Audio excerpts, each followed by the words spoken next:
Good evening, everyone. Good evening. Thank you so much for tuning in. Tonight is Woke Wednesdays. We do this every single Wednesday at 9 p.m. Eastern Standard Time. Actually, last week I missed my first Wednesday in over 2 years. Oh, man. Because my mentee was graduating from high school. So I went to his high school graduation. So good reason. That's a good reason. Good reason. But thank you so much for tuning in. Tonight's Woke Wednesdays. Tonight we are talking about a very serious and important topic. My name is Hurston. I am the founder and host of Woke Wednesdays. And tonight I am honored to have an amazing individual on the show. Would you like to introduce yourself?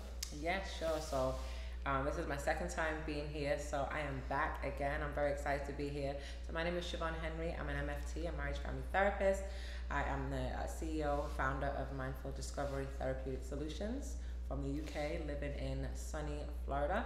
And what's your Instagram, real quick? Mindful? No, my Instagram is Mindful Discovery, T for Thomas, S for sugar, Mindful Discovery TS. Same for the website, mindfuldiscoveryts.com. I just put her handle on there. Thank you. And thank you so much for being on the show. I was just about to ask you why you talk funny. You're from the UK. Yes. You're amazing. You're awesome. You were on here before. We talked about mental health. You are a mental health specialist. Tell the people a little bit about what you do. I think people always got questions to ask. Okay, awesome stuff. All right. So something about what I do is I protect the public. You know, that first and foremost, that is the role that I chose and the career that I chose. And it means putting everything and everyone into perspective, helping individuals rationalize their irrational thoughts and asking questions that allow people to truly look at themselves in a deeper light than they've ever done before. And so as a marriage family therapist, it means that I deal with an entire system. So a little bit different than just there are mental health counselors, there are licensed clinical social workers, and there are individual, you have your school counselors, and then you have your MEs, your MFTs. So what do? M is for the marriage. So I counsel couples, premarital, postmarital, whether it's divorce or whether they're just kind of going through a tough time. That can be transgender, same sex. It can also be, you know, your heterosexual couple, and then families. People of color too. People of color, most actually 90% of my entire clientele are people of color. Oh. They find me. Interesting. They're looking for someone that looks like me, and we can talk a little bit about that as well. We can talk about what it means to research who works for you, and also I work with entire families. So an individual can come in with a particular concern, like sexual trauma, social anxiety, and I want to get to the bottom of everybody that is in that person's life that has a direct impact on them. And so I can go from having an individual to a room of 9 or 10 people that live in a household to help an entire system. And then therapy, working with an individual, and that is what the main scope of my expertise stretches to. So everything and everyone. Awesome. Thanks so much for sharing that. So as y'all can see, Siobhan is clearly knowledgeable. She's amazing. She's a wonderful person too. So thank you so much for being on here. Thank you so much for tuning in. If this is your first time tuning in, please feel free to ask questions, post comments. Clearly, Siobhan knows what she's talking about. So please feel free to ask questions and post comments. So let's go ahead and jump into this. Tonight we're talking about depression, something that is very serious, something that affects so many people on a global scale, domestic scale.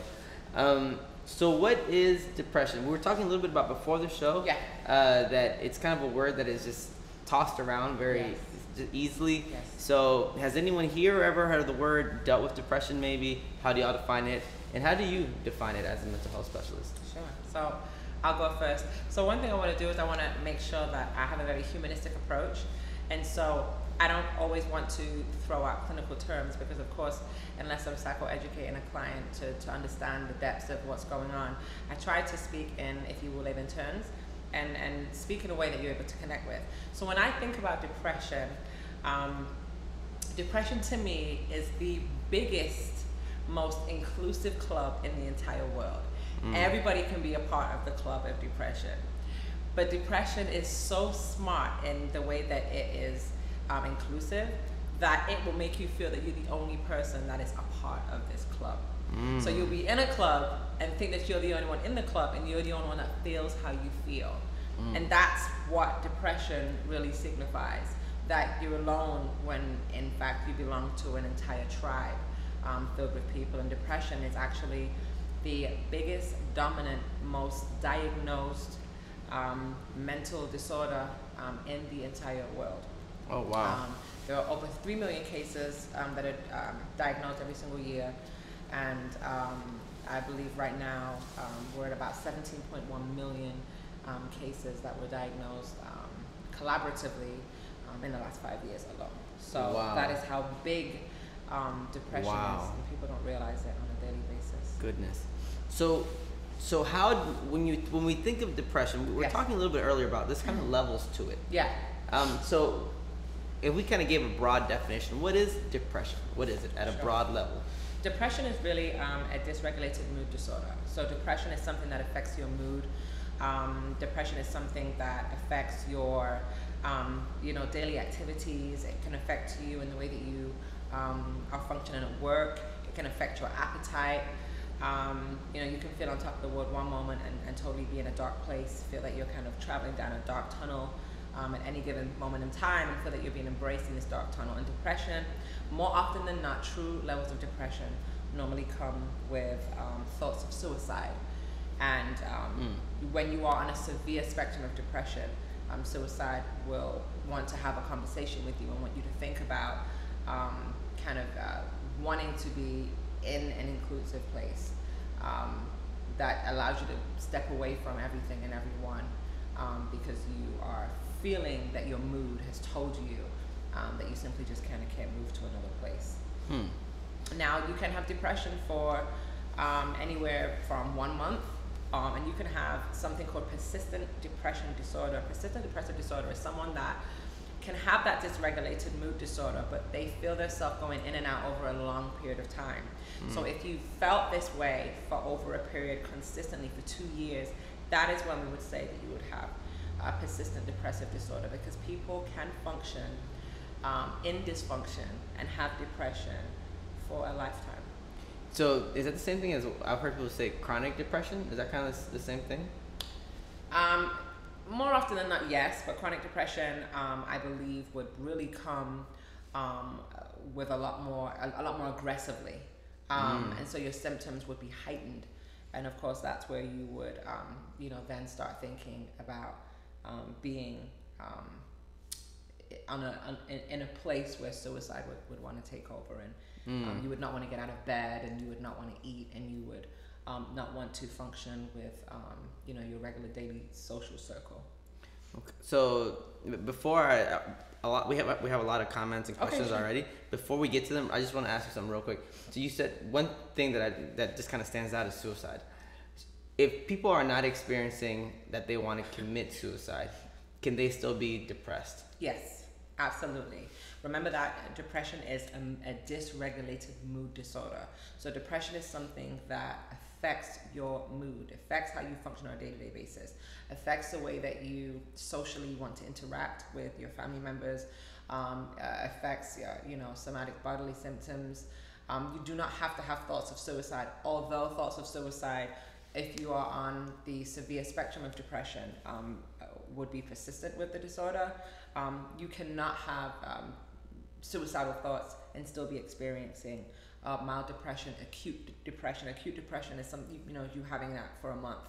And then of course if you have it for over a month or, to 6 months, then you would have, of course, major depressive disorder. And if you had it for over 6 months and close to 2 years, then you would have persistent depressive disorder. So for us, the level of depression that you have is all about the timeline. The timeline is important. How long you've experienced the depression, how long it's been persistent for, that lets us know really just how severe it is. It's all about the timeline. Okay. Thank you for clearing that up. Yeah. Okay, so we have a bunch of comments and questions. Adela in Color, a good friend, she's asking, is there such a thing as functional depression / anxiety? How do you recognize signs? Is it treated the same or differently from clinical depression? Sure. So, yes, there is functional depression. You're dealing with people that are functioning in depression every single day. And I think one of the things that people don't realize is, one of the questions that I think are one of the most tough questions to ask a person that's depressed, and sometimes can't even identify that they're depressed, is, how are you feeling?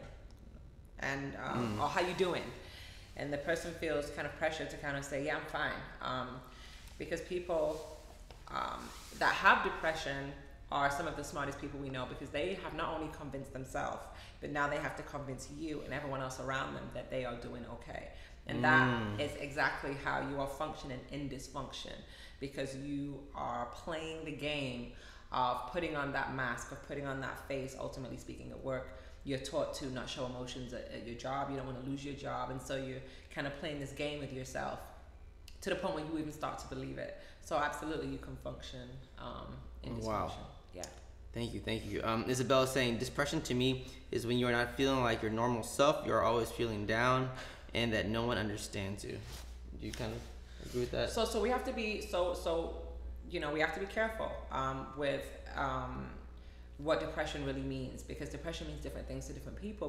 But clinically, it falls under a very broad scope for us. But I do think the terminology is broadly used, right? So you could kind of get up, you could be having a moment, you could find out that you have this really big bill you gotta pay, and now you can't buy those shoes you want to buy, and you're telling your friend, girl, I'm depressed, right? So are you really depressed, or are you having a moment of defeat? Are you feeling that you didn't quite take care of some responsibilities you had? But is that truly depression?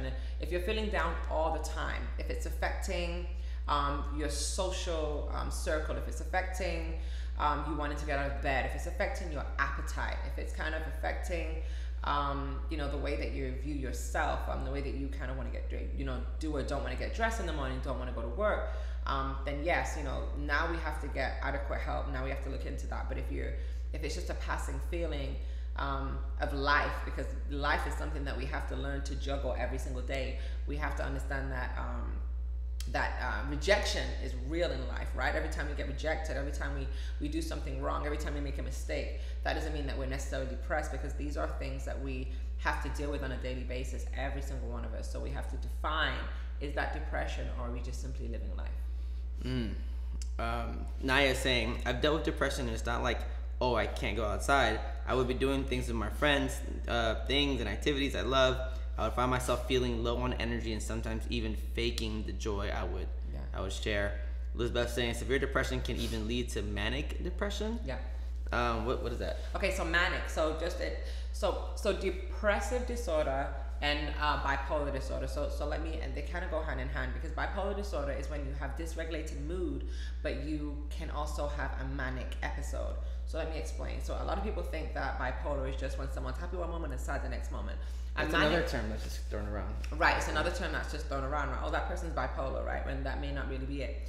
When someone there's bipolar 1 and bipolar 2. So when someone has bipolar 1, that means that you have the mood disorder and you have a manic episode. A manic episode is someone that does not have to sleep for between 3 to 4 to 5 days at a time.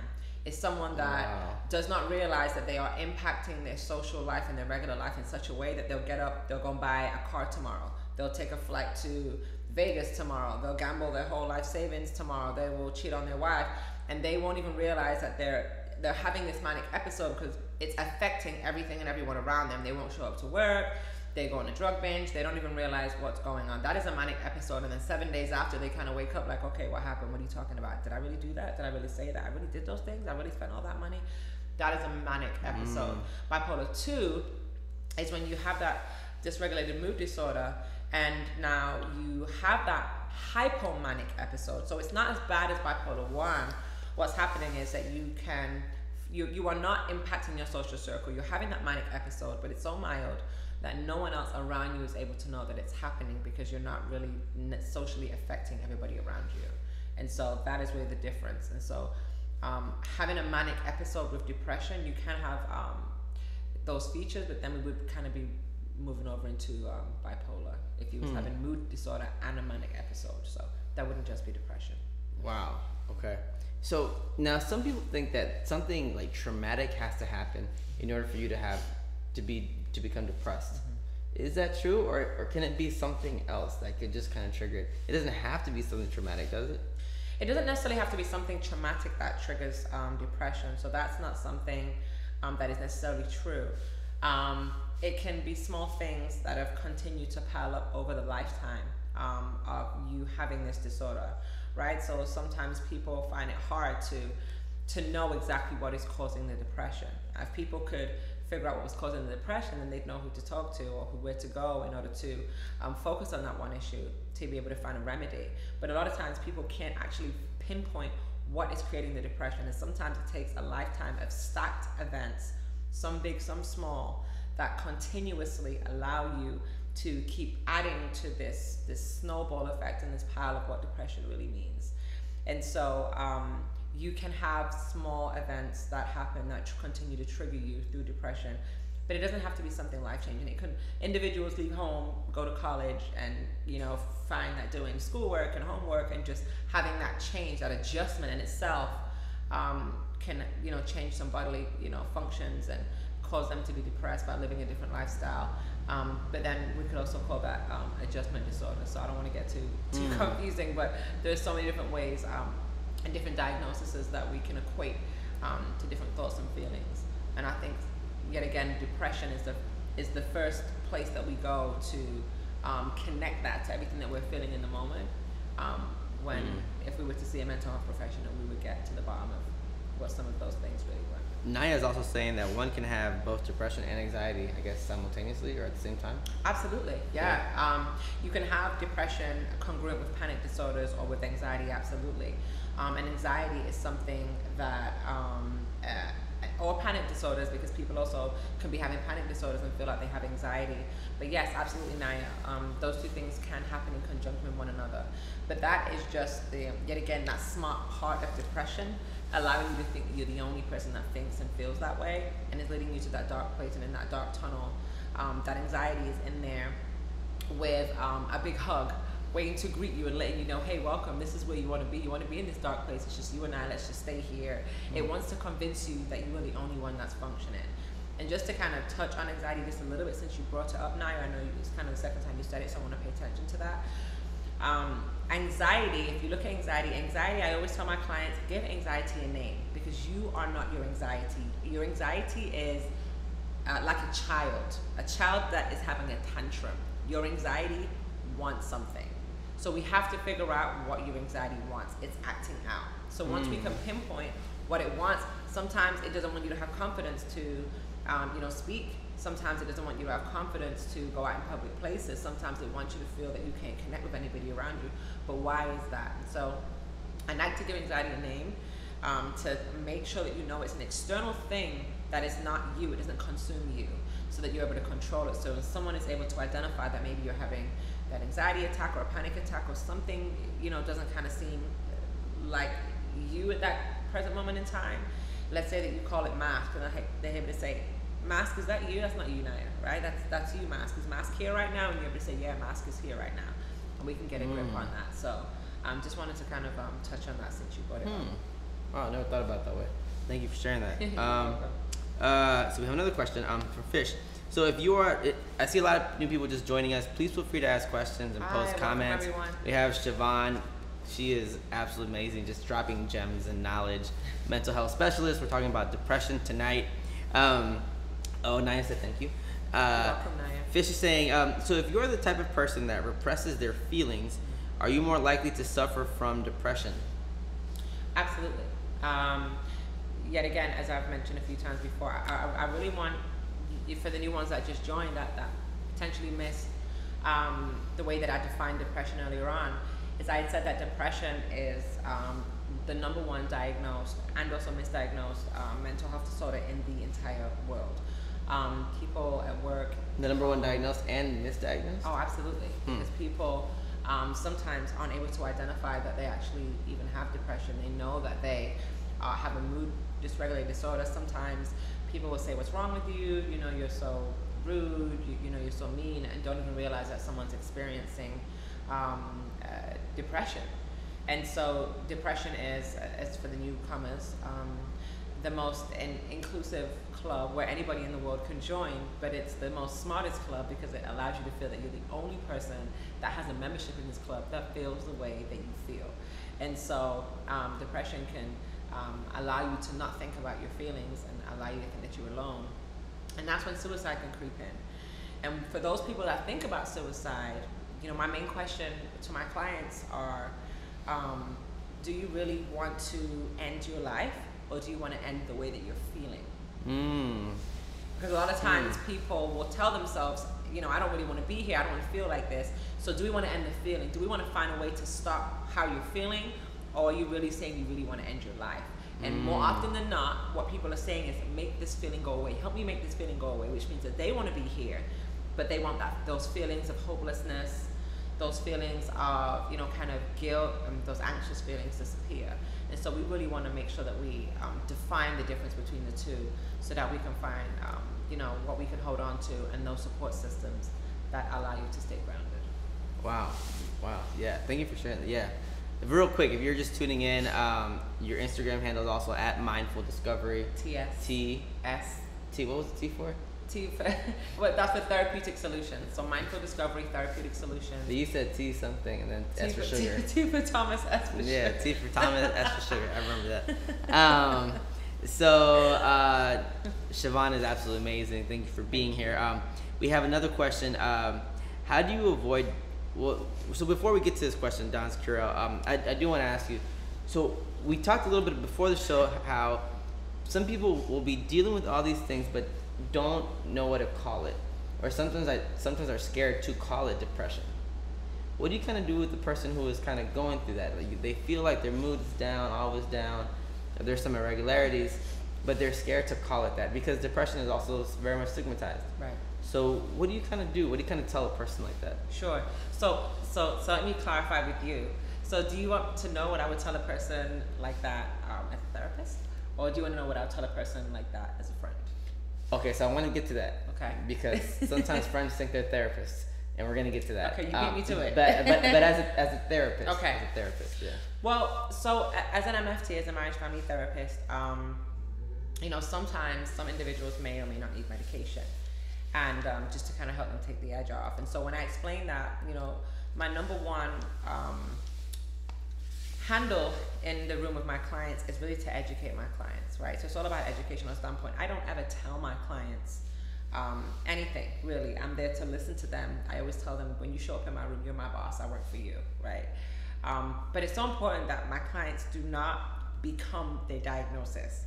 Once you tell a client sometimes, hey, I think that this is what's happening, and it's good to educate them so that they can understand that they're not alone, and that this is something that's happened, and that this is something that's common, and we really want to get to the bottom of you know, some of these symptoms and why they feel this way.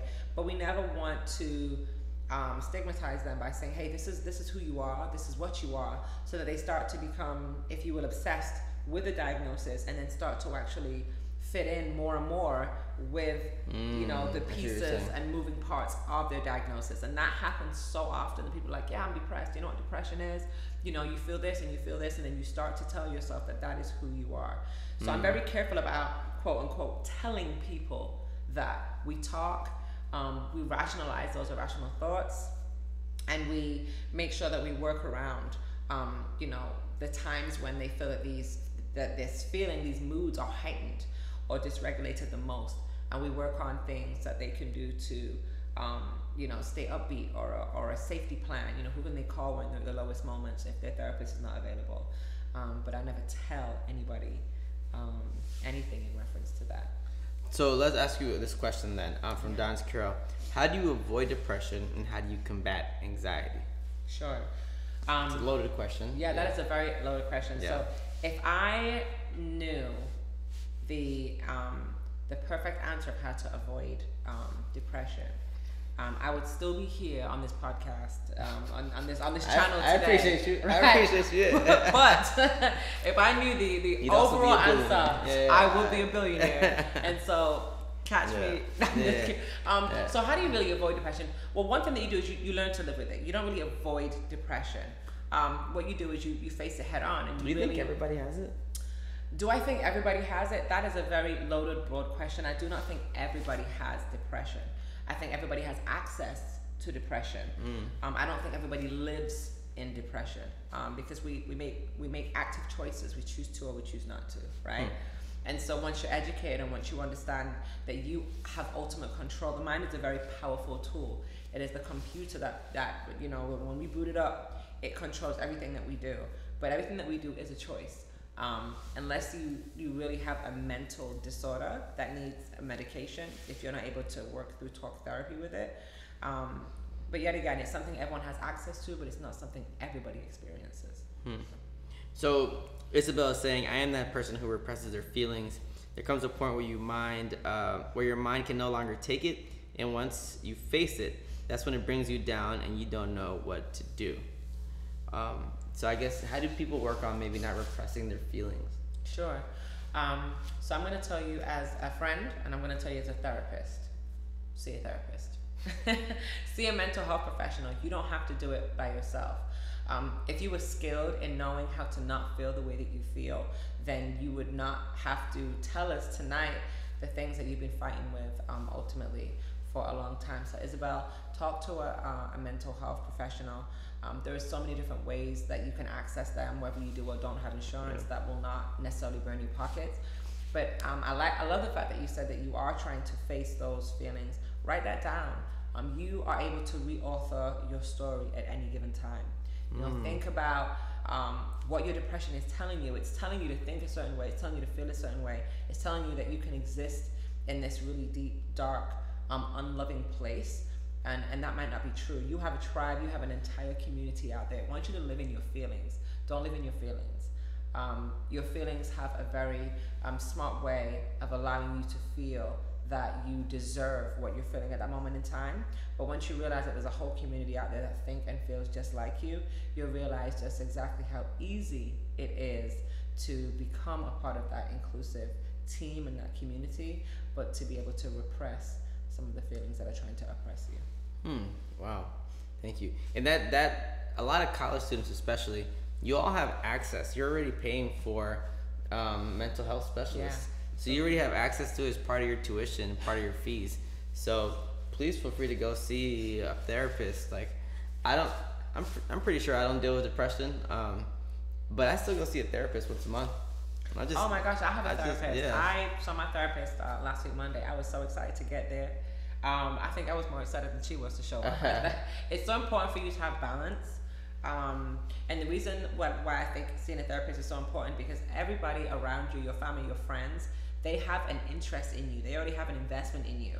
And so the interest, the love, and investment that they have in you, ultimately speaking, is to make you feel good. So sometimes, even though you talk to them, you tell them how you're feeling, they always want to validate you in some way, shape, or form. But you want to go to an impartial individual that is highly trained and highly skilled, that can really help you and help assess what it is that you're going through, so you can really work through some of the toughest parts of those days. So we have a really interesting question, a good question from Eric. How do you deal with depression with POCs, who are people of color, who are constantly running into a society that may cause triggers and or traumas? Sure. And I'm sorry, the person's name? Eric. Hey Eric, thank you so much for that, because I'm a POC and the majority Really? of my clients are POC, just in case you didn't know. So something that our diagnostic manual of mental disorders, we call it the DSM, something that they finally realized, within the last 2 years, is that people. 2 years? Yes. Yikes. It's been out there for quite some time, but I think within the last 2 or 3 years, it actually was finally documented that people of color are born into oppression. They are born with trauma, because of course we are not that long out of slavery and out of course, so much of the trauma that we're continuously working through today. And so we are continuing to fight that, as a community. There's no one definitive answer for that, but yet again, find your tribe and find mental health professionals that look like you, that have been raised through the same traumas that you've been raised with. I had a client that actually came in to see me this week. It was actually a couple, and he was a man of color. And one of the first things, I asked them, why they were there and how did they feel like I could be helpful. And the first thing that the man said was, I don't know if you can be helpful. I'm really here for my girlfriend because honestly, black people, we don't do this. No one really understands us, and all therapists, you guys don't really have problems. And so, there's no way that you could really understand us. You guys just learn from a book. Well, yeah, we are book smart, but a lot of us are life smart, and a lot of us have been raised in those Caribbean families. My parents are Jamaican and Cuban, even though I was born in the UK.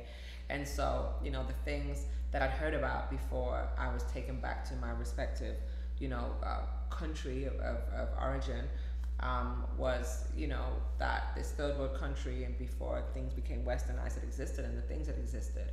And so a lot of therapists have actually been through some form of trauma, or something has triggered them to want to be in this career field before they got here. So read up about the background and knowledge of the person that you choose to work with, and see what they specialize in, and ask them why. Ask questions. You can ask questions too. These people work for you.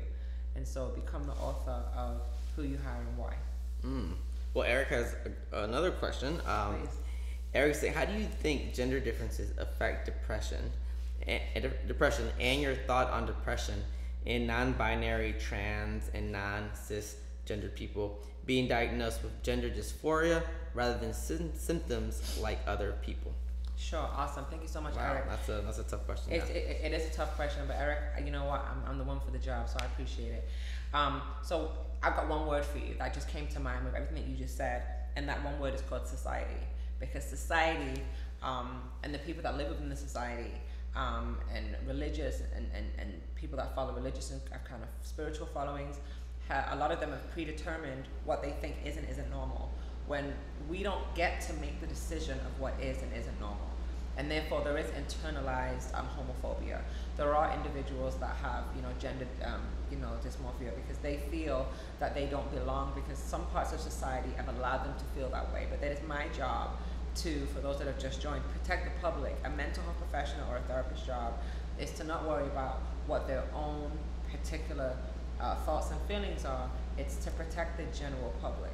And so therefore there is no line, or there is no stipulation that says what normal is or what normal isn't. And so it's my job to allow everybody to know that they are normal in their own world, in their own way. Whatever they feel works for them is what works for them, and to remove that stigma every chance that we get through education. So in a big way, you're fighting against homophobia, transphobia. Absolutely. Because Absolutely. for a long time, people have been diagnosed as you're something wrong with you because Absolutely. you are a trans person. Absolutely. So how do you kind of work through that? Because you're fighting an entire society that tells you this is wrong, while also trying to help someone heal and allow them to be human with you, right? Sure. So this is I really love that, because I want to make it clear that therapists and mental health professionals are not all the same. We do not all do the same thing. We do not all specialize in the same thing. We do not all think the same.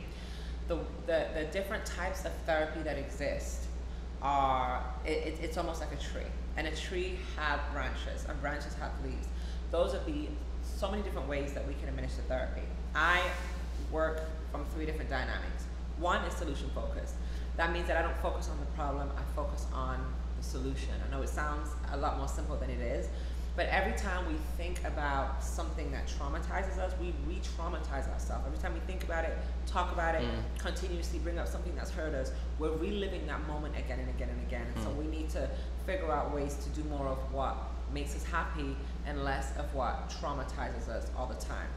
The other thing is a narrative therapy. So narrative therapy, you've heard me say already, and for other mental health professionals who clinically know this term, but just to help you reauthor that story, to externalize your problem. You are not your problem is separate from you. And a lot of times, a lot of people don't realize that their problem isn't the problem, it's the solutions that they've been trying to use to fix their problem that actually has been the problem. Okay. And also the biggest part of my DNA as a mental health professional, as a therapist, is being a transgenerational therapist. What does that mean? Yes, society has these norms that allow us to feel pressured within ourselves, but more often than not, behaviors are learned and behaviors are taught. So as a transgenerational therapist, I'm not looking at you I'm looking at your parents and I'm looking at their parents. I want to know how you started to think and act and behave and think the way that you did. You learned that behavior from somewhere. So you didn't just pick it up in your school environment. You could have picked it up, from your mom or your mom's mom. They may have not spoke about problems. They may have had a very religious background.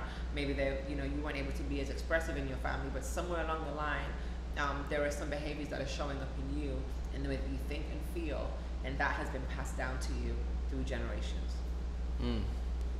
Thank you. Isabel is saying, I actually started seeking help at my university with a therapist, and thanks to him, I was able to do better. Self-care and journaling were huge helpers. That's amazing. That's awesome. That's amazing. Amazing, Isabel. Dance Korea, I think we kind of already addressed this, but she's asking, should you see a therapist even if you don't have any clear or major issues? Absolutely. If you feel that you cannot pinpoint exactly what it is that's causing the discord, absolutely see a therapist. That's what they're skilled to do. They're skilled to help you find the core root of what's happening. I have so many clients that have called me, Isabel, and said, look, I don't know what's going on, but I just know I don't feel right. I just know I don't feel fulfilled. I feel lost right now. I'm not really feeling motivated. Can you help me 10, 15 sessions in or 6 sessions in? They're saying, by the way, I've been sexually traumatized. Someone in my family touched me. Maybe that's it. Or you know what, I'm having issues in relationships, but I don't really get along with my mom. Or, and so sometimes you don't know what it is that's, creating that discord within you.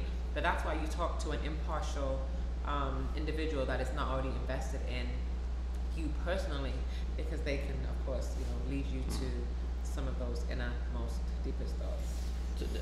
Eric is also saying thank you so much for such good answers too. Thank you, Eric. Now, I do have a question because we kind of played with it earlier, but okay. let's come back to it. Sure.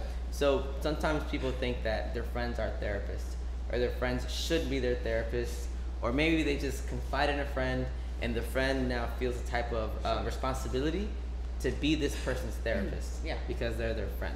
That's so sweet. What is your opinion on this? Because as a friend, right, you've had homeboys, homegirls come to you, be like, yo, like, now it's some therapist shit, but like, yo, like, this is going on in my life right now. Right. And then you might feel like, yo, like, what do I do? So let me address it. You getting comfortable? Oh, okay. First of all, we're at my house. So okay. Yikes. Yeah. So I'm gonna address it as a therapist, friend, and then as a friend, right? First, as a professional, telling someone that's talking to friends.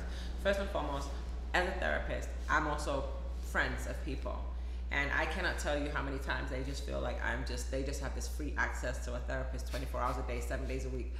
Guys, there is a turn off button for me. So I always hear, well, you're a therapist, important. you should know. No, I don't know all the time, because I'm not always invested as a therapist, especially when I have friends that I personally know. I don't always have that hat on.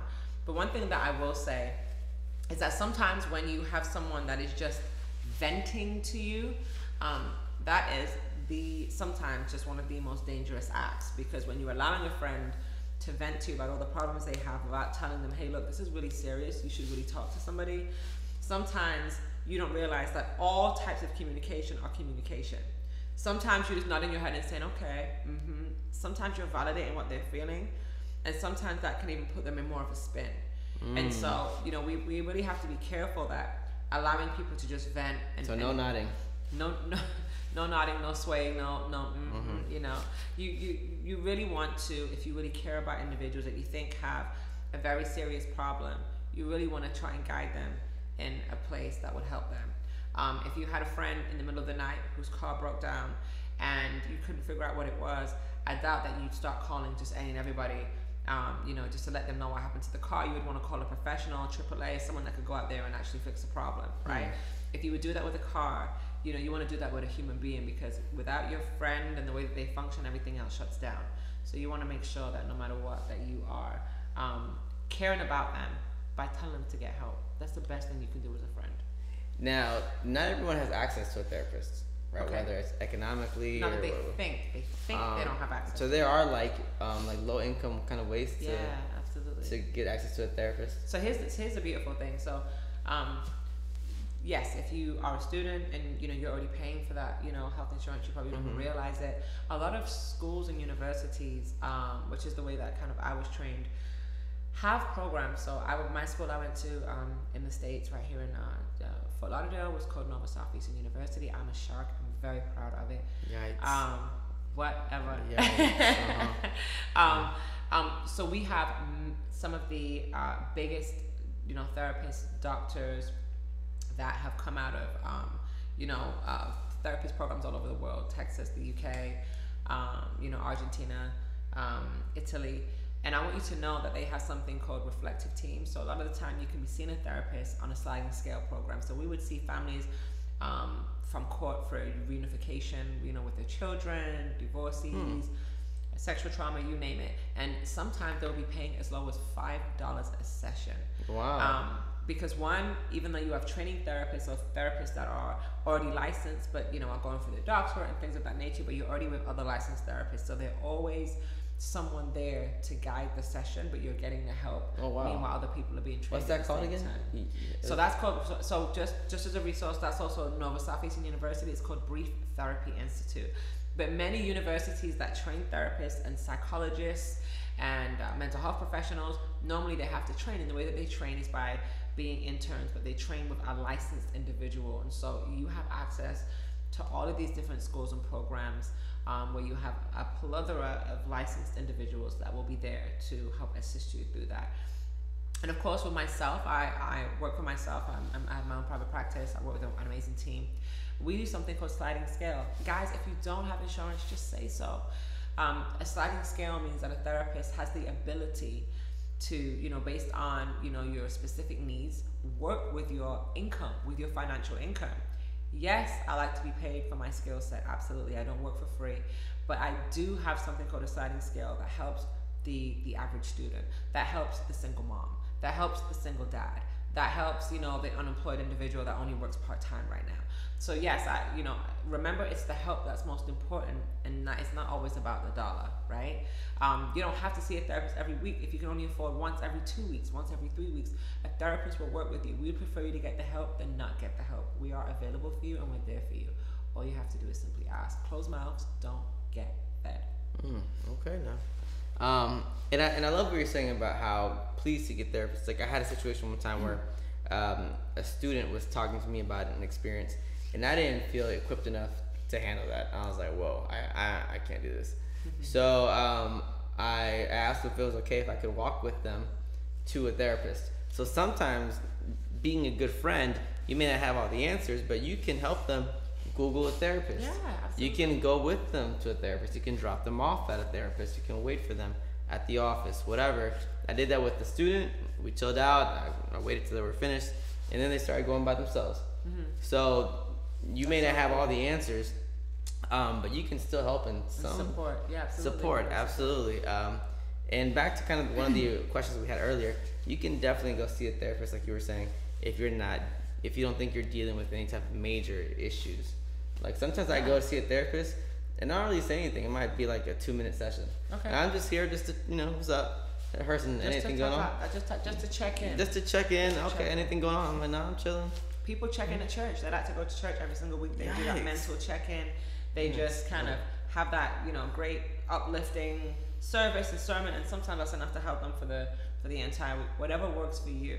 But yet again, you can also break up with your therapist. A lot of people don't know that. You can actually break up with your therapist. Or you can break up with your partner. They might be the cause of your depression. Yikes. I'm just saying. You sound triggered. Yikes. Maybe we'll do a session right after. Right after we finish. Oh no, I don't need to do it. You know what? Anyways, Aries asking another question. Thoughts on microdosing or any other alternative to pharmaceuticals? Not that I'm against the idea of pharmaceuticals, but how does legality hinder therapeutic treatment? How does the what? Sorry. Legality hinder therapeutic treatment. So as a marriage family therapist, the reason why I chose this type of therapy is because, not that I'm against medication, but it is the last resort for my people. So the type of people I see, I want to know if we can work through how you're feeling through talk therapy. There are people that absolutely need medication, and for those people, they need to be diagnosed, they need to be assessed. There needs to be a valid reason as to what works for them, and that's very, very important. I don't believe that people should just be self-medicating. I don't believe that people should just want to move to medication and then you can become addicted. We don't know what kind of personality that you have. If it's something that you truly need, it's important. I try not to diagnose somebody for the sake of diagnosing. So for those that have been here from very early on, what's important for you to know is that people can live up to their diagnosis, right? So I try not to for people to have a diagnosis immediately if that's something they don't want. This is not a common cold, guys. So this is not something that just goes away tomorrow, right? Once you've been diagnosed with a mental health illness, that is going to stay in your medical file. So you want to make sure that if you can walk through it and talk through it without getting medication, that you can do so. But if you absolutely need it and it's the right thing to do, then it's something that you need to seek. Now let's talk about, 'cause we have a little bit of time left in the show. Sorry, 9:45. A lot of people that I know, at least in my circles, I think deal with depression with weed or liquor. Okay. Can we talk a little bit about that? Because that seems to be kind of very common, I think, in the cultures that I'm around, the communities that I'm in, the social classes that I'm kind of in. So what do you kind of say to that? Not that they might not be alcoholics, but they'd be like, you know what, I'm gonna have a drink right now. Sure. I'm gonna chill out, or smoke this blunt. What do you think? Sure. So when we talk about substance abuse, I want to be clear, right? So you can smoke weed and you can have a drink for recreational purposes. I'm not one to judge, right? It's legal in some places. It's not. I've never heard of anybody dying or committing suicide, from smoking marijuana or anything of that nature. So I want to make sure that I'm clear that I don't think that one is wrong over the other. But if you find that every time you are feeling down or you're dealing with a very stressful situation and you have to drink or smoke, if you're feeling that it's hard for you to get out of bed and so you have to get up and smoke to get out of bed, you have to drink to get out of bed, if you need an eye opener, if whenever you're feeling angry you need to smoke or you need to drink, that's when there's really a problem. If it's not just for a social reason that you're just going out to just engage in it socially, but every time if you're not going out to dance or okay, don't do that. Stiff. That. I've seen you dance. Don't do that. Don't do that. That's rude. Yep. Never seen me dance like that. So if you are using substances to get over a life changing event, then there needs to be a concern. So I think we've answered all the questions. Explore URBKYRD is saying this is so dope. So thank you. Thank you so much. I appreciate that. So we can go ahead and start kind of wrapping up. It's been, I think, a very insightful episode, to say the least. You are extremely knowledgeable.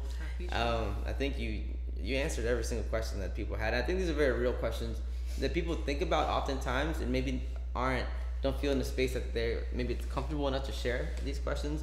So thank you all for all your questions and comments. Thank you for being vulnerable and thank you for opening up.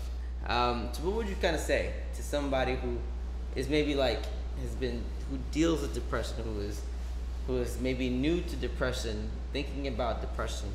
What would you kind of say to this person, to these people? What do you think? You are not alone. First and foremost, depression makes you feel that you are alone. If I had anything to say today, if there is one thing I wanted you to take from anything I've said today, you are not alone. Don't let depression make you feel that you're the only one experiencing what you're experiencing. You have a tribe. There is a community out there. Share how you're feeling. Once you realize that you're not alone in how you're feeling, and you realize just exactly how common this really is, you will feel empowered to know that there are other people that get through day by day with you, just like you. Just take it one day at a time. But remember that you're not alone. Don't allow depression to trick you into thinking that you are, because that's when you get into the darkest place, and that's the place that you find it hard to pull yourself out of. Absolutely. Thank you so much for that. Ms. AKA is saying, sorry I missed the beginning, but I think I saw you as a guest before, and it was a great show. Hi, Ms. AKA. People are asking for your IG page. I just put it in. I also tagged her in the promo video for today. So if you go to the Woke Wednesdays page, the promo video, I tagged both of your pages. And yeah, so please follow her. Please come see her. She is amazing, an amazing person. So thank you so much for being so welcome. you Thank you and being everybody awesome. for the opportunity once Thank again. you all for tuning in. We do this every single Wednesday, 9 p.m. Eastern Standard Time. Next week, we'll be coming to you live from Atlanta. And yeah, we're going to the A next week. I won't be there, but She won't be there, but I'll be there. So thank y'all so much for tuning in. thank you. And we'll see y'all next week. Bye.